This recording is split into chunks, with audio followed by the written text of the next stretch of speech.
Well, it's Bike to Work Week, and environmental crusaders like Al Gore and David Suzuki keep harping on us to reduce our carbon footprint. But how do hardcore motorcyclists feel about this compromise?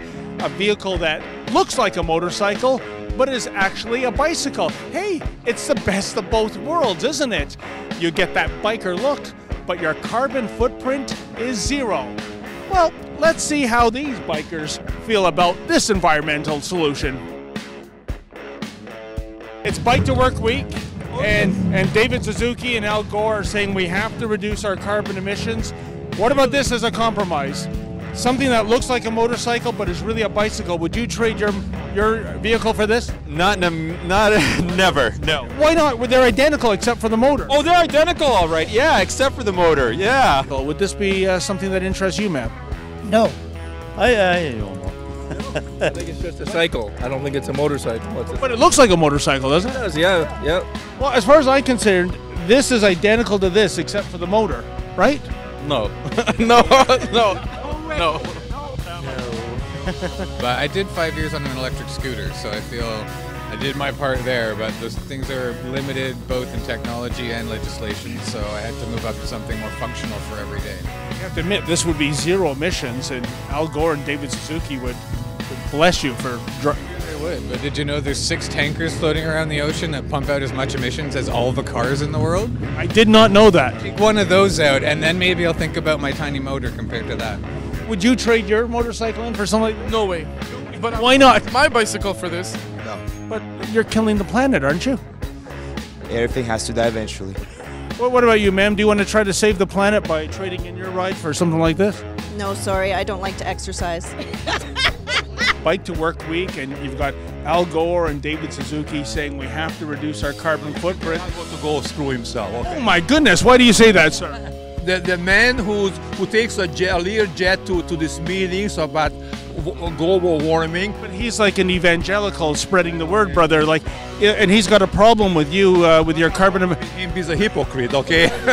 Premier, I'm sure you voted for her, okay? Where does she get to charge us 4 cents a liter for Carbon tax? Carbon tax. Where does money go? Is that going to the environment, or they go to the cronies and Probably to pay off the canceled gas plants. There you go. What about this as a compromise? A vehicle that looks like a motorcycle but is actually a bicycle. Would you trade in your... I don't think so. It's not loud enough. I have the solution for that. Peg, put in the spokes. What do you think about that? That's right. It might work. But what about saving the planet? Like, Increase the carbon outprint. you need to increase the carbon. Yeah, we need more. Guarantee you, I have zero emissions on this. You have 0 emissions on it. Unless I ate at Taco Bell earlier. Gore and David Suzuki, who say that we have to reduce our carbon footprint. Screw them. So what do you say to Dr. David Suzuki and Al Gore that are telling people like you to stop riding your motorcycles? They gotta pay me a lot of money to do it. They've got a lot of money. We gotta share. Get a hockey cart with a clothes peg, and you put it on the spokes. Is it the noise of the motor? Oh yeah. No, check this out. I have a solution. So you get a hockey cart and a clothes peg. Been there, done that. I've got the perfect compromise for that motor. Look, you get a hockey cart and a clothes peg, and you put it in the spoke. Hear that? What do you think about that? That's right on. You need the Gretzky card, though. Get a hockey cart and a clothes peg. No, seriously, put it on the spokes. Listen to that noise. It's just like it. It's exactly the same. No way, man. No way. Nah. Okay, you know what? I've got a solution, sir. Check this out. Oh, You get a hockey cart? Yes! And I used to do that when I was a little kid, too, in the 80s. Yes, big time, on the BMX bikes. But I'm doing it at my age. What do you think about that? No comment? Oh, you're motocross. Yeah, I race. You could race in something like this.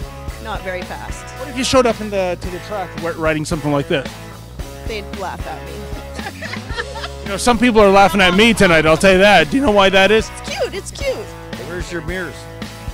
Oh, well, when I'm on this thing, sir, I call myself Canadian badass. I don't need mirrors. I don't care what's behind me. I'm looking ahead, brother. I think it's ironic that Dr. David Sorry, I couldn't hear you over his engine.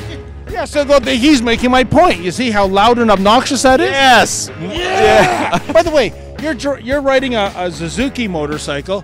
Do you find it kind of ironic that Dr. David Suzuki hates Suzuki motorcycles? I don't know. He should get paid by them, by free commercials. I could never stop biking. But what about Al Gore? What about David Suzuki?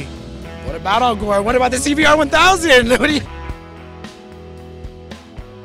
Well, with all due respect to Dr. David Suzuki and Al Gore, reducing your carbon footprint is one thing, but if it means giving up on fun, well, that's quite another, because as far as these hardcore bikers are concerned, none of them here were born to be mild.